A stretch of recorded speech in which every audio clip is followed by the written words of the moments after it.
enchaîner sur une deuxième présentation. La communication de Roland Tetterkorn a été annulée parce qu'il ne peut pas venir. Donc comme ça, on aura un peu plus de temps pour les présentations et un peu plus de temps finalement pour le débat aussi. Donc, je vais d'abord donner la parole à Pauline Delage et Fanny Gallo qui vont nous proposer une communication sur la socio-histoire des perspectives d'action. Donc on a une sociologue qui est Pauline Delage et une historienne qui est Fanny Gallo. Je vous laisse à peu près 30 minutes. Merci d'abord à vous de vouloir modérer le débat et puis merci aux organisateurs, aux organisatrices de ce colloque. Alors, en tant qu'espace politique, producteur d'un corpus théorique, le féminisme est traversé par de nombreux conflits dans les champs militants et académiques. Depuis 2003 en particulier, ce sont le voile et la prostitution qui sont devenus en France les deux sujets qui fâchent, illustrant des conceptions différentes du féminisme, de ses enjeux et de sa place en tant que force politique et idéologique. Pour penser ce que signifie la transformation sociale, ce qui est donc l'objet de notre présentation, on pourrait, et bien d'autres avant nous l'ont déjà fait, les réenvisager, se pencher sur ces débats pour comprendre ce qu'ils révèlent des perspectives politiques et théoriques du féminisme. Pourtant, dans cette double posture de jeunes chercheuses et de féministes qu'est la nôtre, nous ne souhaitons pas revenir encore une fois sur ces conflits. Ne pas se concentrer sur les objets de ces débats, ne pas se saisir d'une actualité médiatique et politique pourtant brûlante, permet justement de repenser ces lignes de fracture telles qu'elles peuvent se poser, sans entrer dans des débats souvent houleux et passionnés, saturés en arguments, parfois source de créativité et d'impulsion politique, mais parfois aussi destructeurs. Déplacer la focale sur une socio-histoire de la transformation sociale dans les féminismes participe d'un projet politique et théorique qui vise à comprendre les perspectives que le féminisme offre ou a offert et l'évolution des stratégies adoptées, les rapports avec les autres mouvements sociaux, sans s'attacher à classer et à figer des catégories telles que queer versus matérialisme, universalisme versus culturalisme, abolitionnisme versus réglementarisme, etc. Donc c'est un projet à long terme que nous choisissons de commencer aujourd'hui en construisant une typologie des tensions formulées comme des dichotomies de notions souvent polarisées, souvent opposées, que l'on trouve dans le mouvement féministe. Une typologie qui ne s'attache pas à figer des débats, mais plutôt à éclairer leur formulation, souligner les moments de continuité et de rupture dans les modes de compréhension du changement social. Donc, 5 tensions et 5 dichotomies qui structurent la pensée féministe vont structurer notre présentation. La première, ce sera structure individu. La deuxième, ce sera domination et pouvoir. La troisième, privé et politique. La quatrième, égalité et différence. Et la cinquième, ce sera modernité critique et critique de la modernité.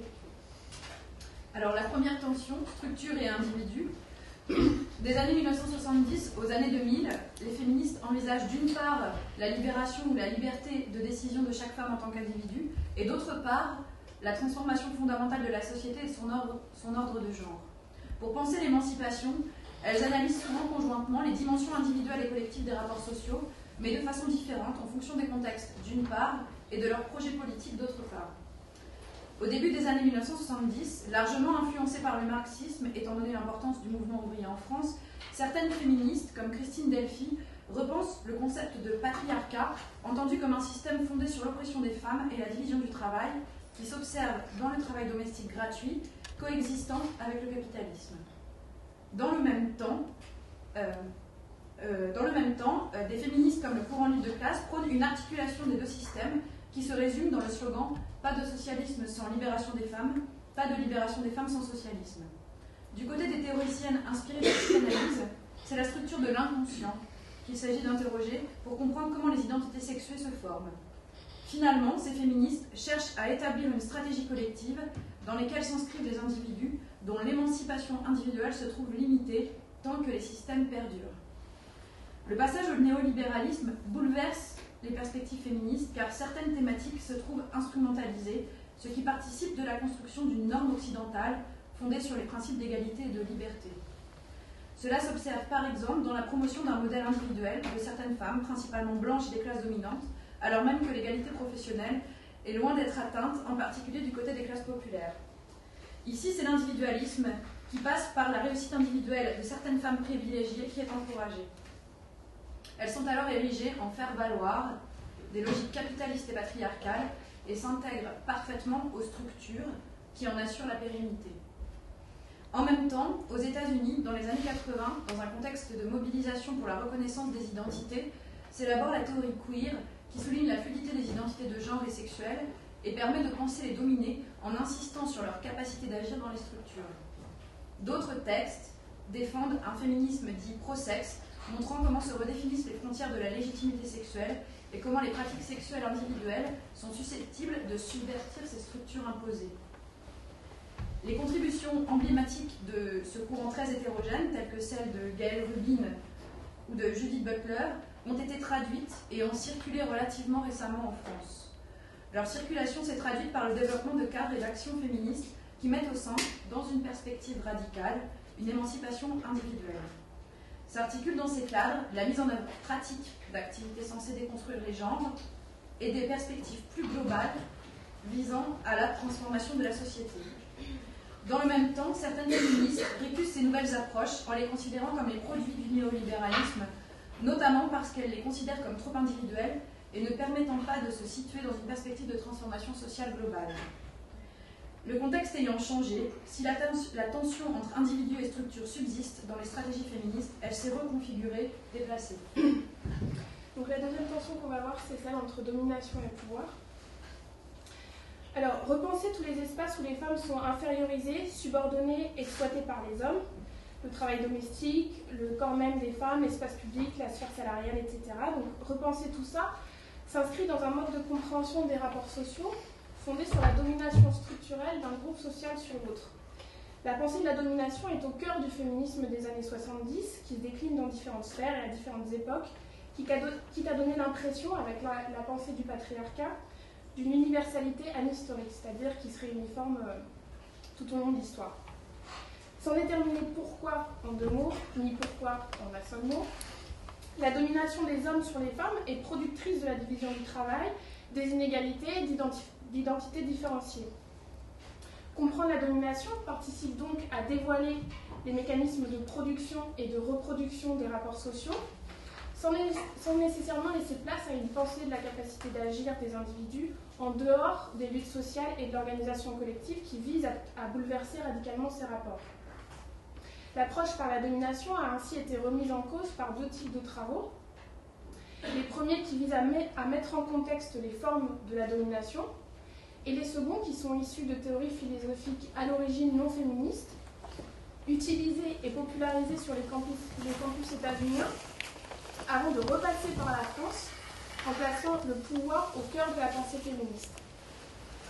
Donc les féministes ont tout d'abord montré que la domination prend des formes différentes selon les contextes sociaux et historiques. Elle varie selon les époques, selon les pays et selon les caractéristiques sociales et raciales des femmes. Mais c'est aussi une lecture dite queer d'un corpus qu'on appelle la French Theory, donc du corpus composé de Foucault, Derrida, Deleuze, etc., qui va réinterroger les fondements de la pensée féministe, en déplaçant la question de la domination, qui est censée être uniforme et surplombant, à celle du pouvoir, qui serait, dans ce cas, diffus et multiple. Et notamment au travers de la question de la sexualité. Et c'est un exemple que je vais essayer de développer pour illustrer donc, les différences entre domination et pouvoir. Enfin, la tension. Donc, poser la domination comme principe premier risque en effet de présenter la sexualité, en particulier hétérosexuelle, comme l'un des lieux où s'exprime le mieux cette domination, voire l'un des lieux où la domination s'exprime nécessairement, sans qu'on puisse y échapper. Les femmes peuvent-elles alors réellement consentir au rapport sexuel ? Les femmes hétérosexuelles n'ayant pas nécessairement conscience de la domination, le consentement, si ce n'est le plaisir, peut-il être possible ? Dans la seconde manière de penser la sexualité, s'il y a bien pouvoir, il n'y a pas nécessairement domination. Le pouvoir n'étant alors pas un instrument que certains détiennent pour dominer d'autres, mais il participe à se construire, à construire des sujets. Le pouvoir est donc partout, sans forcément être entendu négativement. Il n'est pas envisagé comme une contrainte ou comme une autorité qui s'impose aux individus, puisqu'il façonne, il modèle les individus. Il n'y a d'ailleurs pas non plus d'échappatoire possible, sinon des formes d'appropriation de subversion et de résistance de ces formes de pouvoir. Donc pouvoir et domination sont parfois polarisés comme deux cadres théoriques irréconciliables, et le BDSM, c'est-à-dire, disons, pour le dire rapidement, le sadomasochisme, est l'un des débats les plus illustratifs de ces distinctions. Si certaines donc voient dans le BDSM une manière de sublimer les rapports de domination, et donc par là de participer à leur reproduction, d'autres considèrent qu'il s'agit de les mettre en scène en les subvertissant, grâce notamment à la contractualisation, au reversement et à l'interchangeabilité des rôles. Le BDSM est alors une manière d'investir le pouvoir et de prendre du pouvoir sur soi-même. Ces deux modes de pensée se révèlent dans les revendications, mais également dans les stratégies d'action. L'un prônant donc le renversement des rapports de domination, la remise en cause radicale, et l'autre s'intéressant plutôt aux micro-résistances, aux formes d'appropriation du pouvoir et au développement de la capacité d'agir des individus. Une troisième tension s'observe dans le rapport entre politique et privé. Dans les années 1970, les groupes femmes favorisent la politisation de questions jusqu'alors considérées comme privées et mobilisent le slogan « Le privé est politique ». L'enjeu est alors de comprendre que nos relations amoureuses, de couple, nos pratiques, nos sexualités ne sont pas naturelles mais déterminées par des conditions matérielles construites pour maintenir un ordre établi patriarcal. Se posent alors les questions suivantes. Comment a évolué la politisation du privé? Comment se traduit-elle dans les élaborations féministes? Deux éléments permettent d'éclairer ces questions autour de la tension politique privée. Le privé, et par exemple le plaisir féminin, a été investi par le marché, ce qui conduit certaines militantes à le redéfinir, d'une part, et d'autre part, les féministes ont progressivement adopté des stratégies différentes dans leur approche du slogan « Le privé est politique », qui reste néanmoins à l'ordre du jour. Tout d'abord, la marchandisation du privé révèle et ancre le retournement qui s'est opéré dans la période des années 1970 aux années 2000, puisque la politisation du privé s'est transformée en une injonction normative, en particulier en ce qui concerne les sexualités.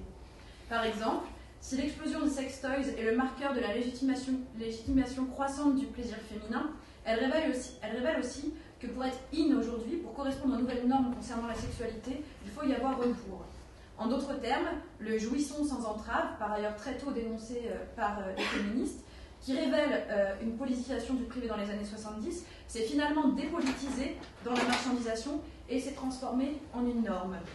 En même temps, cette marchandisation du plaisir ne signifie pas pour autant que les sextoys ont un sens univoque, dépolitisé et dépolitisant, car ils peuvent être réappropriés, et le sont d'ailleurs, par une partie du mouvement féministe qui, par exemple, organise des ateliers de fabrication de godes ou promeut leur utilisation de façon subversive, repolitisant ainsi les sexualités.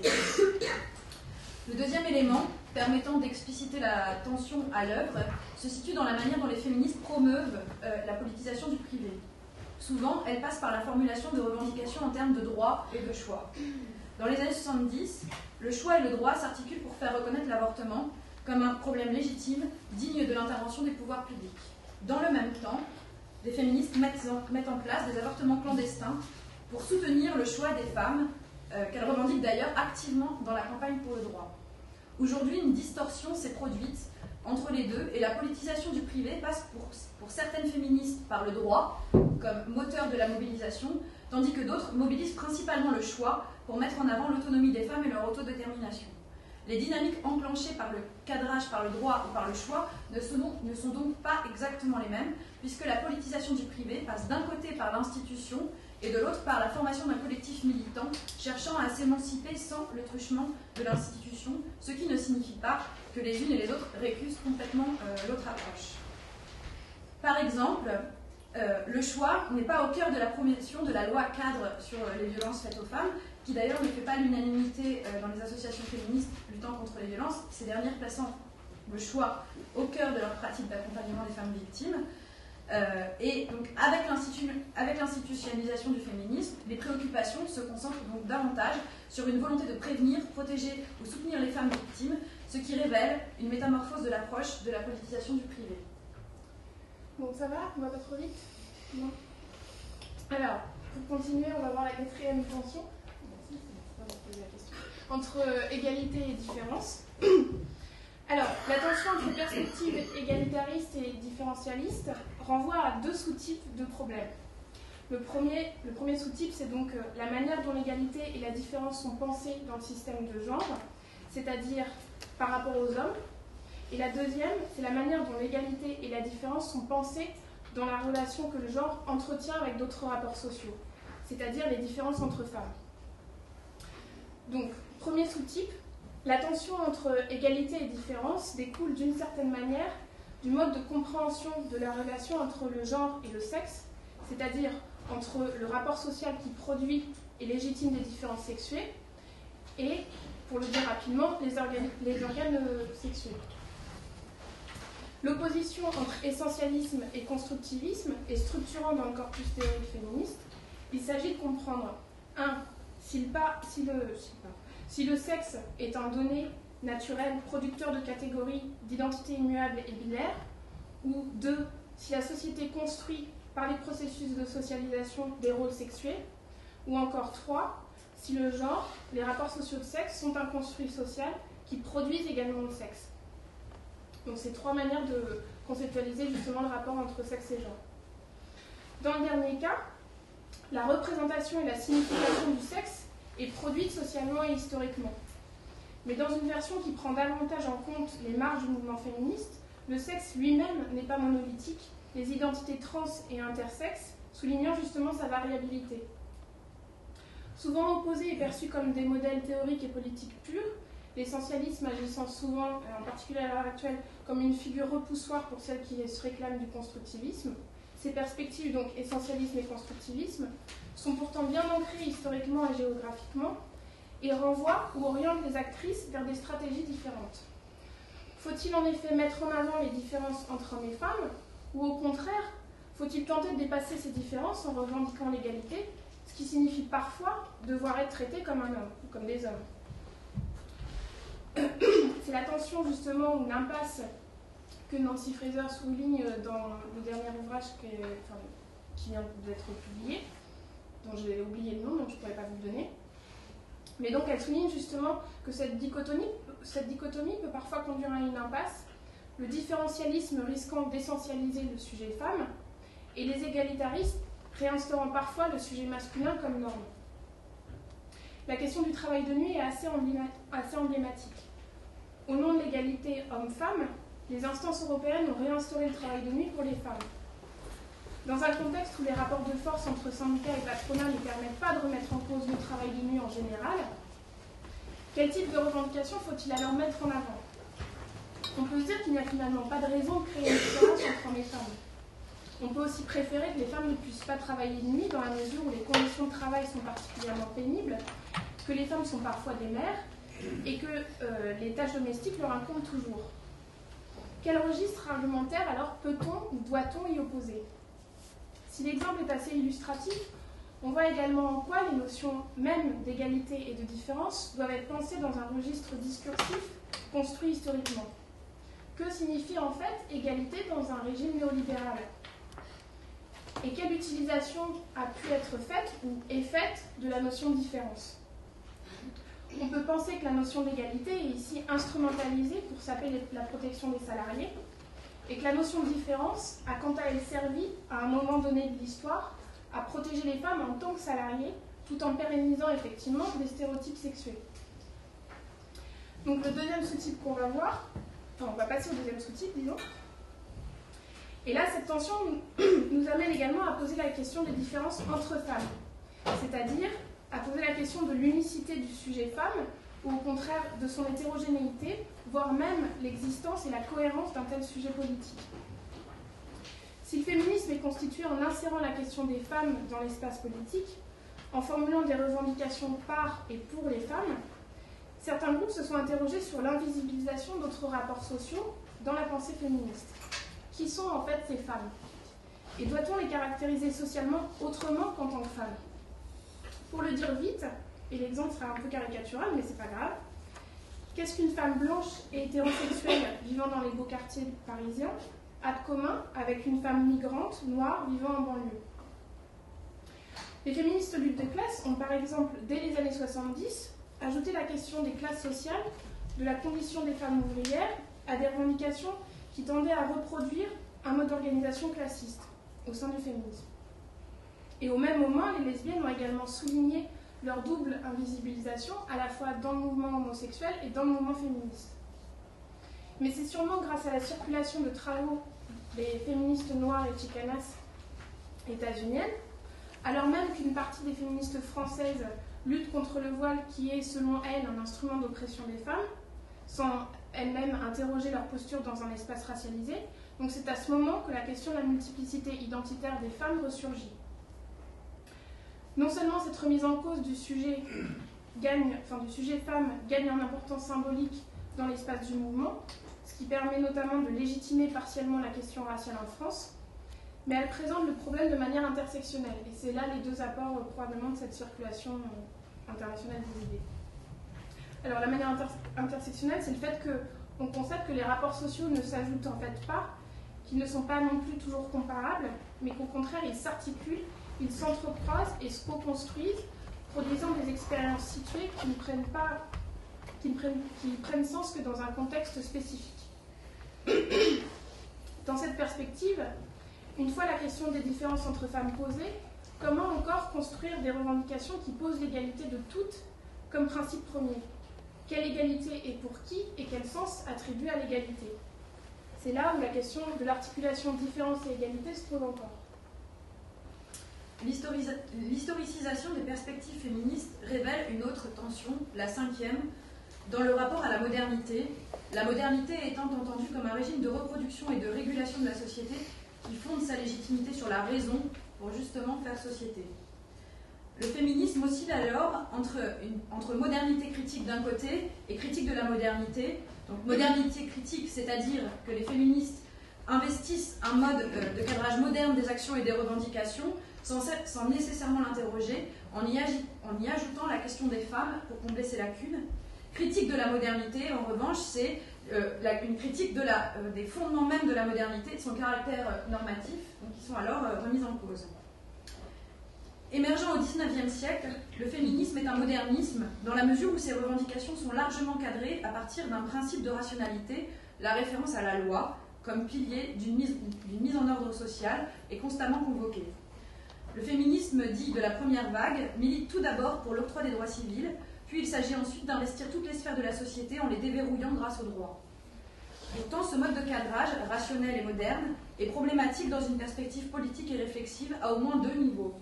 Le contexte de production et d'utilisation de ce cadrage, et la circulation à l'échelle internationale et le caractère normatif qu'il peut revêtir. En effet, si les féministes s'emploient à introduire la question des femmes dans le corpus législatif des États, elles soulignent la manière dont la rationalité moderne est à la fois androcentrée, elle s'est construite en posant l'homme comme norme, et comment elle participe à reproduire les inégalités. Les femmes sont disqualifiées comme individus déraisonnés, relégués à la nature. Cette difficulté à mobiliser le droit pour rendre les actions des féministes légitimes s'observe dans les années 70. La justice est constamment utilisée tout en étant critiquée parce qu'elle perpétue des injustices de race, de classe et de genre. Et cette tension s'est encore observée très récemment dans le verdict de Créteil, où en fait deux femmes ont été victimes de viol.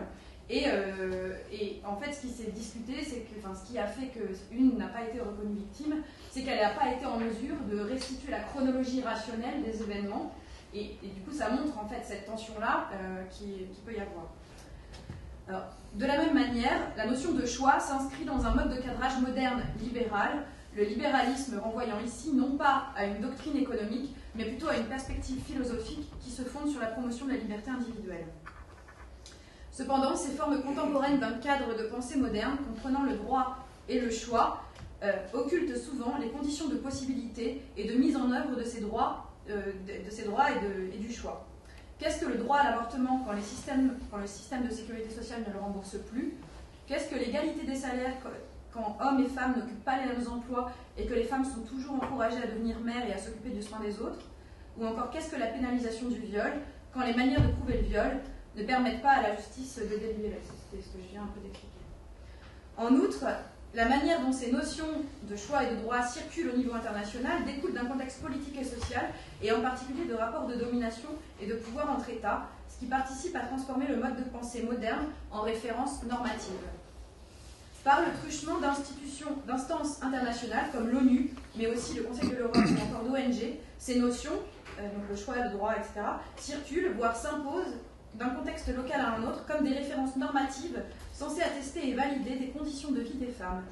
S'il apparaît difficile de renier les principes de liberté et d'égalité, ou même la référence au droit pour faire valoir l'existence et les conditions des femmes, ces notions restent problématiques dès lors qu'elles sont imposées par la force ou idéologiquement aux individus en faisant fi des contextes locaux, des modes de politisation spécifiques. Par exemple, avec Politique de la piété, Saba Mahmoud souligne à quel point un cadrage libéral moderne en termes de droit et de liberté occulte une dimension importante des modes de subjectivation des femmes pieuses en Égypte. Ces femmes investissent une différenciation des sexes stricts et ne revendiquent pas du tout l'égalité des droits. Au contraire, elles s'évertuent à habiter les normes de genre pour mener une bonne vie.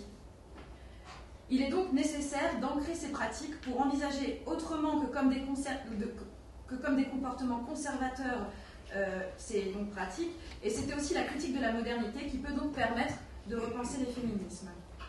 Tout en étant constitutif du féminisme en France, on voit là les difficultés que peut poser la question de la référence, explicite ou implicite à la modernité. Il ne s'agit pourtant pas nécessairement d'abandonner les questions du droit et du choix, sous prétexte que ce seraient des notions modernes, ni d'abandonner l'internationalisation des questions, parce que les rapports entre États sont marqués par le néocolonialisme, mais plutôt de penser et d'interroger les limites politiques et le caractère normatif des revendications que l'on peut porter. Alors, pour conclure rapidement, l'objectif de cette présentation assez rapide a été de saisir les tensions qui sont à l'œuvre dans les féminismes depuis à peu près 40 ans. Et la manière dont ces tensions donc, sont reconfigurées dans le passage au néolibéralisme. Cette typologie nous semble utile pour comprendre les enjeux sous-jacents à la formation du sujet de représentation politique du féminisme, et elle permet en particulier de poser la question de la parole qui en favorise la Constitution. Qui parle et pour dire quoi, dans un cadre mixte ou non mixte, étant entendu d'ailleurs dans tous les sens du terme, c'est-à-dire non-mixité femme, non-mixité non-blanche, non-mixité LGBT, homo, disons. Dans les années 70 et après, il n'est pas rare que la parole des femmes soit utilisée par les féministes pour construire une stratégie. Cette parole est alors parfois reléguée au rang de témoignage qui vient accréditer l'une ou l'autre thèse. Par exemple, dans les débats actuels, comme par exemple celui sur le travail du sexe, la parole des femmes est utilisée d'un côté comme de l'autre, mais on peut toujours se demander est-ce qu'elle est vraiment entendue, dans quelles conditions elle est entendue et comment elle est entendue cette parole. Il nous semble en effet essentiel de repenser la manière dont est comprise, entendue, utiliser la parole des femmes pour envisager la transformation sociale. Et ce sera notre ouverture.